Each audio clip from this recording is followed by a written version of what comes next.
Good evening to all. आज बेटा अपन यहाँ पे डिस्कस करेंगे अपना जो पेपर नंबर 5 है ऑडिटिंग एंड एथिक्स जैन 2026 का, उसके एमसीक्यू आंसर का सॉल्यूशन करेंगे अपन लोग।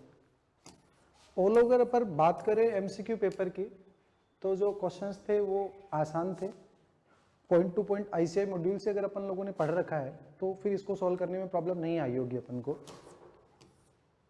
सबसे पहले आप लोगों को केस स्टडी दे रखी है और केस स्टडी आप सब लोगों ने आराम से पढ़ रखी होगी, तो फिर अपन केस स्टडी को तो दोबारा रीड नहीं करेंगे। अपन सबसे पहले क्वेश्चन लेते हैं। देखो, which action should be Ravi and Mehta engagement partner take as per the compliance with the professional ethics requirement and independence principle. ये क्वेश्चन एक्चुअली थ्रेट वाले से दिया गया था अपन को। थ्रेट वाला अपन को चैप्टर नंबर 11 में दे रखा है। तो दे रखा है obtain information from the firm to identify and evaluate the firm. सबसे पहले अपन को ऑब्टेन करनी चाहिए इन्फॉर्मेशन फर्म से थ्रेट के रिगार्डिंग। इवैल्यूएट करना चाहिए क्या जो एक्शन है वो थ्रेट क्रिएट कर रहा है इंडिपेंडेंस पे। थर्ड, अगर ऐसा है तो अपन को अप्लाई करना चाहिए क्या सेफगार्ड, ताकि अपन या तो उसे रिड्यूस कर सके या एलिमिनेट कर सके। फोर्थ कहता है report the issue directly to the client CSR committee for the resolution.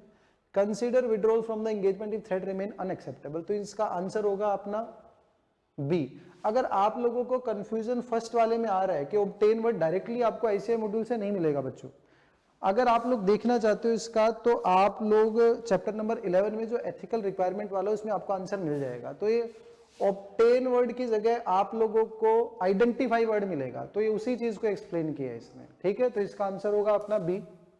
Second वाला क्वेश्चन आता है whether the dividend should be recognised as a liability in the financial statement of fresh farm food limited as on 31 March 2025 के जो dividend declare किया था वो कब की लायबिलिटी माना जाएगा। Not the dividend should not be recognised as a liability, instead the amount of proposed dividend should be appropriately disclose. इसका आंसर होगा आप लोगों का सी। उसके बाद में acceptance of significant gift and hospitality from the client and loan taken from the client create which type of threat. तो ये भी आप लोगों को चैप्टर नंबर 11 में आप लोगों को जो थ्रेट गिवन है ना, आप लोग आईसीआई मॉड्यूल से मैच कर सकते हो। आप लोगों को एक्सेप्टेंस ऑफ सिग्निफिकेंट गिफ्ट किस में दे रखा है, फैमिलियरिटी थ्रेट में, और क्लाइंट से लोन वोन लिया तो किस में आएगा, सेल्फ इंटरेस्ट थ्रेट में। ये आपका आंसर होगा बी इसके अंदर। पेज नंबर आप मैच कर सकते हो, page number 11.11 and page number 11.10 के ऊपर अपन को ये गिवन है। नेक्स्ट आता है विच of the following best represent the three party relationship in the assurance engagement. ये एश्योरेंस एंगेजमेंट के एलिमेंट्स आप लोगों ने पढ़े होंगे, तो उसमें सबसे पहला पार्टी आता है थ्री पार्टी इन्वॉल्वमेंट, जिसमें अपन ने थ्री पार्टी में कौन कौन पढ़ रखा है, practitioner which is the chartered accountant auditor, दूसरा मैनेजमेंट जिसने एफएस को प्रिपेयर प्रेजेंट किया, तीसरा इंटेंडेड यूजर। तो देखो आंसर ये रहा आपका रवि एंड मेहता, ये आ गया आपका प्रैक्टिशनर आ गया, management who prepare and present the financial statement, और तीसरा द इंटेंडेड यूजर जिसके लिए अपन को रिपोर्ट बनानी है। ठीक है, तो आंसर हो गया बी आपका।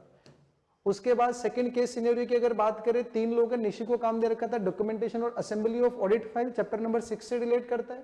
मिस्टर पारस को दे रखा था क्या गोइंग कंसर्न, चैप्टर नंबर 7 वाले से उठाया गया है। और mister Sanjay was focusing on the auditor responsibility concerning the deficiency in inter control, again आप लोगों का चैप्टर 7 ऐसे 265 का क्वेश्चन उठाया गया, ये ऐसे 570 का।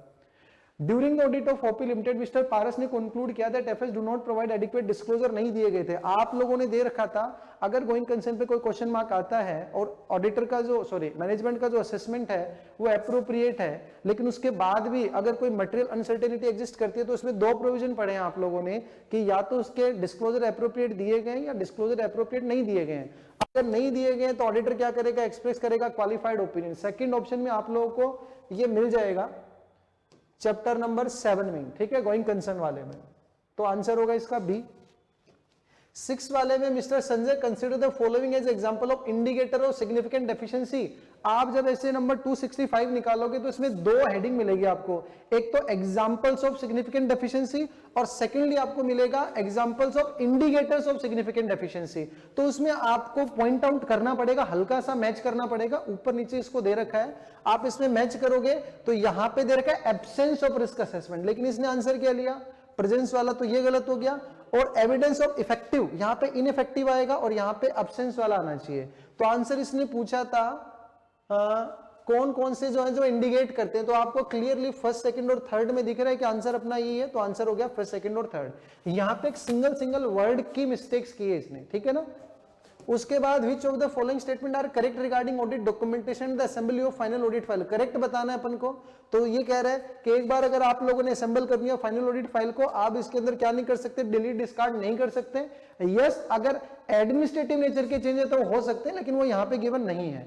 उसके बाद रिटेंशन पीरियड कितना होता है, रिटेंशन पीरियड होता है sir no shorter than 7 year. तो आंसर इसका हो गया आप लोगों का सी, ठीक है। उसके बाद आपका आ गया 8th वाला क्वेश्चन। ये वाला क्वेश्चन आपको चैप्टर नंबर 5 में मिलेगा बच्चों। चैप्टर नंबर 5 के एंडिंग में जब डिस्क्लोजर रिक्वायरमेंट दे रखी है तो वहां पे आपको सीएसआर के नीचे मिलेगा क्रिप्टो करेंसी वाला। तो क्रिप्टो करेंसी में अगर कंपनी डील कर रही है तो डिस्क्लोजर रिक्वायरमेंट क्या क्या होगी, सबसे पहले उसको प्रॉफिट और लॉस बताना पड़ता है, उसके बाद रिपोर्टिंग डेट को उसके पास कितनी है ये बताना पड़ता है, और इसके लिए उसने किसी से लोन वोन लिया क्या ये बताना पड़ेगा। तो ये क्लियरली गलत पॉइंट है, तो आंसर आएगा इसका डी 1, 4th एंड 5th। उसके बाद आपका आता है During the audit of ABC Limited, CAP found that some of the inventory of the company are lying with third party। आप लोग चैप्टर नंबर 3 अगर निकालोगे आईसीए मॉड्यूल में आपको इस तरीके का एज इट इज क्वेश्चन दिया हुआ है एमसीक्यू वाले पोर्शन में पीछे। तो अगर थर्ड पार्टी के पास गुड्स है विच आर फॉलोइंग आपने not consider at the audit risk, not consider पूछा है तो ये वाली तो ऑडिट रिस्क है कि इस बात की रिस्क है कि सफिशिएंट और एप्रोप्रिएट ऑडिट एविडेंस अपन को एबल ना हो, बाकी सारे गलत है। तो आंसर इसका आ गया 1, 2nd एंड 4th, 3 वाला सही है इसमें, ठीक है। आप मैच कर सकते हो, आईसीए मॉड्यूल में गिवन है आपको।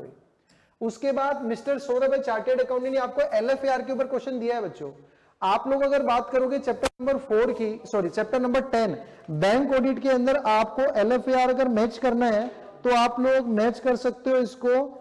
आपका पेज नंबर आपको मिलेगा 10.14 पे एलएफएआर के रिगार्डिंग। वहां पे देखो गलती इसने क्या की, इसने बोला कि एलएफएआर की जो रिपोर्ट है वो 30 जुलाई तक सबमिट हो जानी चाहिए। आप लोग मैच कर सकते हो, वहां पे 30 जून तक ही होनी चाहिए, तो ऑब्वियसली ये गलत है। अब अगर आप कंफ्यूज यहां हो रहे हो तो इसने ऑप्शन इस तरीके से डिजाइन किए कि यहां पे फिर 4th वाला अपन से मैच ही नहीं करेगा, क्योंकि 2nd वाला सब में गिवन है, देखो 3rd वाला यहां पे भी गिवन है, यहां पे भी गिवन है, तो ये दोनों तो हो नहीं सकते, ठीक है। तो इसका आंसर हो गया 1st एंड 2nd। उसके बाद आता है केस सिनेरियो नंबर 3rd। ये चैप्टर नंबर 5 का क्वेश्चन है बच्चों। चैप्टर नंबर 5 में इंटेंजिबल एसेट के रिगार्डिंग अपन लोगों को जो दे रखा है AS 26 का, उसके अंदर देखो क्या क्या दे रखा है। इसने 3 तरीके के एक्सपेंसेस किए थे, कहा गया क्वेश्चन ये रहा 6 lakh spent on in house research to create a unique student. उसमें दे रखा है बच्चों आप लोगों को रिसर्च के ऊपर अगर एक्सपेंस किया गया तो उसको एक्सपेंस ट्रीट करेंगे। सेकंड कहता है 5 lakh paid for software integrated with a computerised learning device, the device can not function without is software. अगर आपको ये लग रहा है इंटेंजिबल एसेट तो ये नहीं है, क्योंकि क्लियर कट आपको चैप्टर नंबर 5 में वहीं पे लिखा हुआ है कि अगर कोई भी चीज इस तरीके की है कि वो उसके बिना, जैसे कंप्यूटर एक ऐसा सॉफ्टवेयर जिसके बिना वो कंप्यूटर रन ही नहीं हो सकता, तो वो उसके फिक्स एसेट का पार्ट माना जाएगा, और अगर वो एडिशनल है तो उसे ट्रीट किया जाएगा आप लोग का इंटेंजिबल एसेट। तो इसने यहाँ पे क्या बोला कि एक इस तरीके का software the device can not function without this software, तो ये फिक्स एसेट का पार्ट माना जाएगा, इसको इंटेंजिबल एसेट नहीं मानना अपन को। तो ये फिक्स एसेट आ गया, और ये आप लोगों का 3 लाख स्पेंड किया आपने अकाउंटिंग सॉफ्टवेयर पे जो फाइनेंस डिपार्टमेंट यूज करेगा, तो इंटेंजिबल एसेट बन गया आपका। तो आंसर आपका आ गया यहाँ पे अच्छा, इस पे तो ये वाला क्वेश्चन दिया है, ठीक है। In the given case scenario if the tolerable misstatement increase, अगर आपकी टॉलरेबल रेट बढ़ जाती है, अगर आपकी सहन करने की क्षमता बढ़ जाएगी, तो सीधी सी बात आपको सैंपल का साइज जो है वो रिड्यूस करना पड़ेगा। अगर आपका कॉन्फिडेंस लेवल बढ़ता तो आपको इंक्रीज करना पड़ता। तो आंसर आ गया आप लोगों का इसके अंदर बी। उसके बाद which of the following conclusion about skill as intangible asset expenditure is most appropriate, ये आंसर मैंने आपको ऑलरेडी बता दिया है। यहां पे आएगा आपका answer number C. Which of the following correctly describe the statutory framework applicable to smart trader LLP. एकदम आसान क्वेश्चन चैप्टर नंबर 9 से कि एलएलपी के अंदर मस्ट हैव एटलीस्ट कितने डेजिग्नेटेड पार्टनर होंगे 2, और उनको क्या चाहिए हो गया डीपीआई नंबर, उनको रजिस्टर्ड होना पड़ेगा रजिस्ट्रार ऑफ कंपनीज के पास। तो आंसर हो गया आप लोगों का सी। यहाँ पे 3 दे दिया, देखो यहाँ पे 2 दे दिया, और मिनिस्ट्री ऑफ कॉर्पोरेट अफेयर का कोई लॉजिक ही नहीं है, तो आंसर हो गया सी। 14 वाले में Piyush approach CA in August 2025 for audit and finding of financial year 25। इसने दे रखा है एलएलपी को एनुअल फाइल रिटर्न कब करनी पड़ती है, उसको फॉर्म नंबर 11 भरना पड़ता है फाइनेंशियल ईयर खत्म होने के 60 डेज के अंदर। तो उन्होंने जो टाइम लिमिट ली है वो तो एक्सटेंड कर गई, तो आंसर आएगा A, annual return filing will be delayed. उसके बाद आपका आंसर है 15 वाला CAS failed to respond to incoming auditor. In this regard, choose the most appropriate option. Chapter number आप लोगों का आ गया ये, इसने पूछा आप लोगों को चैप्टर नंबर 1 से नहीं, चैप्टर नंबर 11 से fundamental principle of professional ethics, जिसमें 5 आपको ऑब्जेक्टिविटी, आप लोगों को इंटीग्रिटी वाले पॉइंट दे रखे थे, उसमें देखो उसने क्या बोला, साफ साफ ये कह रहा है कि उसने क्या किया, कम्युनिकेट किया लास्ट ऑडिटर प्रीवियस ऑडिटर के साथ, और उसने कम्युनिकेट नहीं किया। और अगर वो कम्युनिकेट नहीं कर रहा तो उसने कौन से प्रिंसिपल को वायलेट किया? सर उसने क्या नहीं किया, उसने प्रोफेशनल बिहेवियर नहीं किया, उसके प्रोफेशनल एटिकेट्स नहीं है कि उससे क्या किया जाए, इस तरीके की एक्सपेक्टेशन की जाए। तो इसमें आंसर आएगा आप लोगों का 15 वाले में बी। तो मे बी पेपर जो है आप लोगों का बिल्कुल बढ़िया गया होगा, क्योंकि एमसीक्यू वाला पोर्शन जो हुआ टिपिकल नहीं था। और अगर अपन बात करें पार्ट बी की भी, तो मेरे को नहीं लगता कोई बहुत ज्यादा टिपिकल था। और अच्छी बात यह कि आईसीआई मॉड्यूल की एज इट इज वर्डिंग उसने उठा रखी है, तो अपन को कोई डाउट भी नहीं करना इन क्वेश्चंस के ऊपर। तो इनका आंसर जो बिल्कुल सही होगा, और सब कुछ आप लोगों का पेपर बढ़िया ही गया होगा। चलिए ठीक है, बाकी ओके, ठीक है।